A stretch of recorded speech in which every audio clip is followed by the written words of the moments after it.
আকাশবাণী আগরতলা। স্থানীয় সংবাদ পড়ছে চন্দন লেখাপাল। এখনকার বিশেষ বিশেষ খবর হলো, কৃষিমন্ত্রী রতনলাল নাথ বলেছেন, এখন পর্যন্ত দুবাই, কাতার ও ওমানে 73 মেট্রিক টনেরও বেশি আনারস রপ্তানি করা হয়েছে। সমবায় মন্ত্রী শুক্লাচরণ নোয়াতিয়া বলেছেন, ত্রিপুরায় সুস্থায়ী কৃষি উন্নয়ন এবং গ্রামীণ সমৃদ্ধিতে নাবার্ড গুরুত্বপূর্ণ ভূমিকা পালন করছে। প্রধানমন্ত্রী নরেন্দ্র মোদী আজ ষোড়শ রোজগার মেলায় 51,000-এরও বেশি নিয়োগপত্র বিতরণ করেছেন। আগরতলায় বিশেষ লোক আদালতে আজ 3,799টি মামলা নিষ্পত্তি হয়। এবারে আসছে বিস্তারিত সংবাদে। কৃষিমন্ত্রী রতনলাল নাথ বলেছেন, 2018-2019 অর্থ বছর থেকে 2024-2025 অর্থ বছর পর্যন্ত দুবাই, কাতার ও ওমানে 73.15 মেট্রিক টন আনারস রপ্তানি করা হয়েছে। কুমারঘাটের গীতাঞ্জলি অডিটোরিয়ামে আজ আনারস উৎসবের উদ্বোধন করে তিনি কথা বলেন। তিনি বলেন, রাষ্ট্রপতির হাত ধরে আনারসকে ত্রিপুরার রাজ্যিক ফল হিসেবে ঘোষণা করা হয়। রাজ্যে মূলত কিউ ও কুইন দুই ভ্যারাইটির আনারস উৎপাদিত হয়, যা স্বাদে গন্ধে অতুলনীয়। রাজ্যে বর্তমানে 3,65,000 কানিতে ফল চাষ হয়। তার মধ্যে কিউ ভ্যারাইটির আনারস উৎপাদন হয় 53,700 কানিতে এবং কুইন ভ্যারাইটির আনারস হয় 22,000 কানিতে। এই উৎসবের উদ্দেশ্য হল আনারসের প্রসার ও জনপ্রিয় করে তোলা। ভূমি সংরক্ষণ উদ্যান পালন দপ্তরের উদ্যোগ এবং ইয়াং ডার্লং অ্যাসোসিয়েশনের সহযোগিতায় আয়োজিত এই উৎসবে ঊনকোটি, ধলাই, উত্তর ত্রিপুরা জেলার আনারস চাষের সঙ্গে যুক্ত কৃষকদের উৎপাদিত ফসল ও আনারসের প্রক্রিয়াজাত পণ্য বিক্রয়ের জন্য 26টি স্টল খোলা হয়েছে। অনুষ্ঠানে বক্তব্য রাখেন তপশিলি জাতি কল্যাণমন্ত্রী সুধাংশু দাস, বিধায়ক ভগবান চন্দ্র দাস, ঊনকোটি জেলার জেলা পরিষদের সভাধিপতি অমলেন্দু দাস প্রমুখ। সমবায় মন্ত্রী শুক্লাচরণ নোয়াতিয়া বলেছেন, ত্রিপুরার সুস্থায়ী কৃষি উন্নয়ন এবং গ্রামীণ সমৃদ্ধিতে জাতীয় কৃষি ও গ্রামীণ উন্নয়ন ব্যাংক গুরুত্বপূর্ণ ভূমিকা পালন করছে।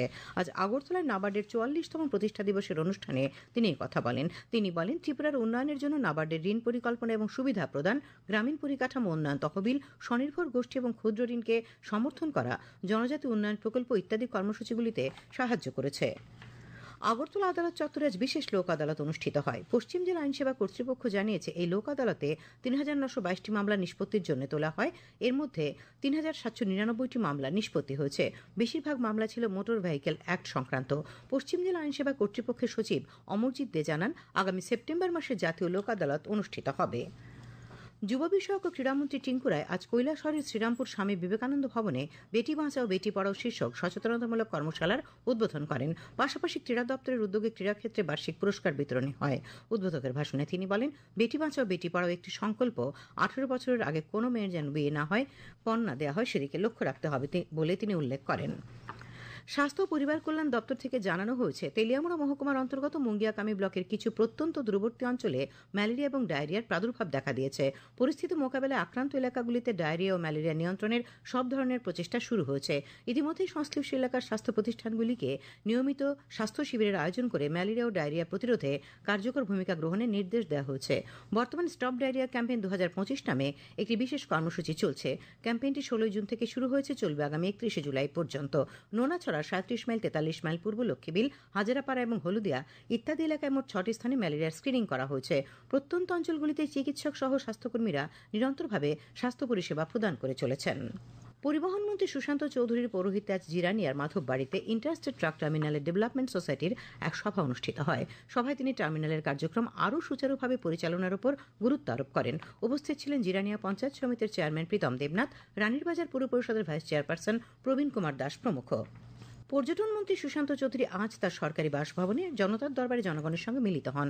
সাক্ষাৎকালে তিনি মজলিশপুর বিধানসভা কেন্দ্র সহ রাজ্যের বিভিন্ন প্রান্ত থেকে আসা মানুষের অভাব অভিযোগ শোনেন এবং সেগুলি সমাধানের আশ্বাস দেন।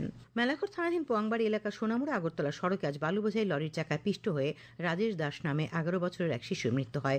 মেলাঘর থানার ওসি দেবাশিস সাহা জানিয়েছেন, শিশুটি বিয়েবাড়ির অনুষ্ঠান থেকে নিজ বাড়িতে আসার উদ্দেশ্যে রাস্তা অতিক্রম করার সময় এই মর্মান্তিক ঘটনা ঘটে। খবর প্রচারিত হচ্ছে আকাশবাণীর আগরতলা কেন্দ্র থেকে। প্রধানমন্ত্রী নরেন্দ্র মোদী আজ বলেছেন যে, রোজগার মেলা যুব সমাজের ক্ষমতায়ন এবং তাদের বিকশিত ভারত গঠনে অনুঘটক হিসেবে গড়ে তোলার সরকারের প্রতিশ্রুতি প্রতিফলিত করে। তিনি বলেন, আজ বিশ্ব স্বীকার করে যে ভারতের দুটি অসীম শক্তি রয়েছে, একটি জনসংখ্যা এবং অন্যটি গণতন্ত্র। আজ ভিডিও কনফারেন্সের মাধ্যমে বিভিন্ন সরকারি দপ্তরে নবনিযুক্ত 51,000-এরও বেশি যুবক যুবতীকে নিয়োগপত্র বিতরণ করে ষোড়শ রোজগার মেলায় প্রধানমন্ত্রী কথা বলেন। নিয়োগপ্রাপ্তদের অভিনন্দন জানিয়ে তিনি বলেন, সরকারি রোজগার মেলা উদ্যোগের মাধ্যমে লক্ষ লক্ষ যুবা ইতিমধ্যে কেন্দ্রীয় সরকারের স্থায়ী চাকরি পেয়েছেন। তিনি আরো বলেন যে তরুণরা এখন জাতি গঠনে গুরুত্বপূর্ণ ভূমিকা পালন করছেন।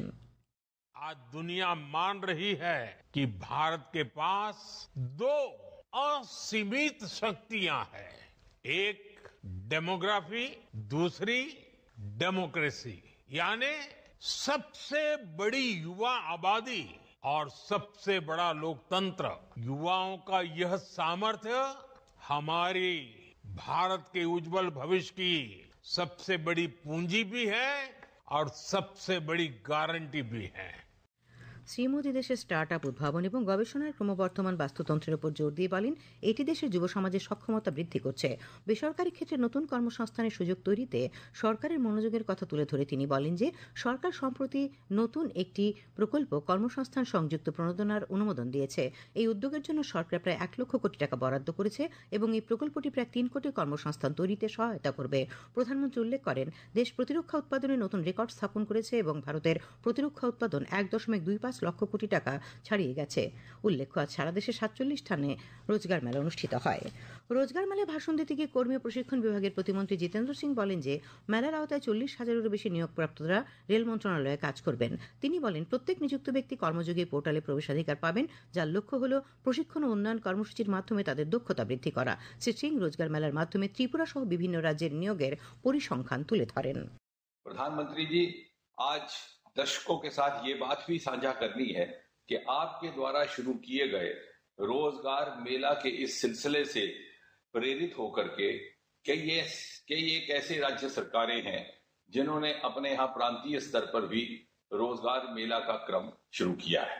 उदाहरण के तौर पर जुलाई 2024 तक गुजरात, उड़ीसा, राजस्थान, उत्तर प्रदेश, त्रिपुरा इत्यादि जैसे राज्यों में लगभग 60 प्रांतीय स्तर के रोजगार मेले आयोजित किए गए।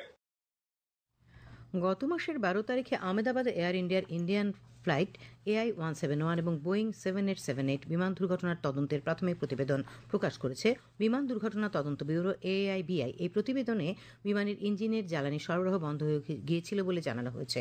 আরও বলা হয়েছে, উড়ানের কয়েক সেকেন্ডের মধ্যে বিমানের উভয় ইঞ্জিন জ্বালানি নিয়ন্ত্রণ সুইচ রান থেকে কাট অফ অবস্থানে একের পর এক স্থানান্তরিত হয় এবং বন্ধ হয়ে যায়, যার ফলে ভয়াবহ বিমান দুর্ঘটনা ঘটে। প্রাথমিক তদন্ত অনুসারে ককপিট ভয়েস রেকর্ডার একজন পাইলটকে অন্যজনকে জিজ্ঞাসা করতে শোনা যায় তিনি কেন ইঞ্জিনে জ্বালানি সরবরাহ বন্ধ করে দিয়েছেন। জবাবে অন্য পাইলট বলেন যে তিনি তা করেননি। AIB জানিয়েছে পরে জ্বালানি নিয়ন্ত্রণ সুইচগুলি চালু করা হয়, কিন্তু ক্রমেই ইঞ্জিন গতি হারিয়ে ফেলে। প্রতিবেদন অনুসারে উড্ডয়ন এবং বিধ্বস্ত হওয়ার মধ্যে প্রায় 30 সেকেন্ড সময় লেগেছিল। প্রতিবেদনে বলা হয়েছে উড্ডয়নের আগে উভয় পাইলটই পর্যাপ্ত বিশ্রাম নিয়েছিলেন। আরও বলা হয়, এই তদন্তের এই পর্যায়ে বোয়িং 7878 এবং GNX-1B ইঞ্জিন অপারেটরদের বিরুদ্ধে কোনো পদক্ষেপ নেওয়ার সুপারিশ করা হয়নি। প্রসার ভারত এবং হ্যান্ডবল অ্যাসোসিয়েশন অফ ইন্ডিয়া সমস্ত জাতীয় ও আন্তর্জাতিক হ্যান্ডবল ইভেন্ট পরিকল্পনা এবং সম্প্রচারের জন্য 3 বছরের একটি সমঝোতা স্মারক স্বাক্ষর করেছে। এই ইভেন্টগুলি ডিডি স্পোর্টস, ওয়েব ওটিটি এবং অন্যান্য প্রসার ভারতী প্ল্যাটফর্মে সম্প্রচার করা হবে। প্রসার ভারতীর প্রধান নির্বাহী কর্মকর্তা গৌরব দ্বিবেদী এবং হ্যান্ডবল অ্যাসোসিয়েশন অফ ইন্ডিয়ার নির্বাহী পরিচালক আনন্দেশ্বর পান্ডে আনুষ্ঠানিকভাবে চুক্তি বিনিময় করেন। অনুষ্ঠানে প্রসার ভারতীর চেয়ারম্যান রবনীত কুমার সেহগাল এই সমঝোতা স্মারক স্বাক্ষরের উদ্দেশ্য ব্যাখ্যা করেন।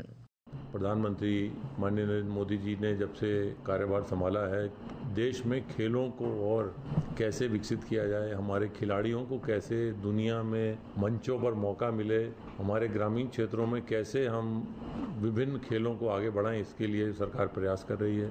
और उसी क्रम में डीडी स्पोर्ट्स अपना योगदान राष्ट्र के प्रति, समाज के प्रति कर रहा है कि जो हमारी जितनी स्पोर्ट्स एसोसिएशन है, इन स्पोर्ट्स एसोसिएशंस के साथ हम लोग एक समझौता कर रहे हैं और उन समझौते में हम उनके खेलों को पूरे देश में दिखाएंगे। নির্বিঘ্নে চলছে বার্ষিক অমরনাথ যাত্রা। আজ অমরনাথের উদ্দেশ্যে রওনা হয়েছেন পুণ্যার্থীদের 10ম দলের মানুষজন। আজ ভোরে পেহেলগামের নুনওয়াজ বেস ক্যাম্প থেকে দলটি রওনা হয়েছে। লর্ডসের তৃতীয় টেস্টে ইংল্যান্ডের বিরুদ্ধে ভারত প্রথম ইনিংসে লড়াই করছে। আজ তৃতীয় দিনের শেষ খবর পর্যন্ত ভারত প্রথম ইনিংসে 5 উইকেট হারিয়ে 280 রান করে। লোকেশ রাহুল 7 রান করেন। এর আগে ইংল্যান্ড প্রথম ইনিংসে 387 রান করেছিল। আবহাওয়া, আগামী 24 ঘন্টায় রাজ্যের সবকটি জেলায় বিক্ষিপ্তভাবে বজ্রবিদ্যুৎ সহ বৃষ্টিপাতের সম্ভাবনা রয়েছে বলে জানানো হয়েছে। আগামীকাল দিনের সর্বোচ্চ তাপমাত্রা 33 ডিগ্রি সেলসিয়াস এবং সর্বনিম্ন 27 ডিগ্রি সেলসিয়াসের কাছাকাছি থাকতে পারে। আজ দিনের সর্বোচ্চ তাপমাত্রা ছিল 35 ডিগ্রি সেলসিয়াস এবং সর্বনিম্ন 26.6 ডিগ্রি সেলসিয়াস। শেষ করার আগে খবরের বিশেষ বিশেষ অংশগুলি আরেকবার। কৃষিমন্ত্রী রতনলাল নাথ বলেছেন, এখন পর্যন্ত দুবাই, কাতার ও ওমানে 73 মেট্রিক টনেরও বেশি আনারস রপ্তানি করা হয়েছে।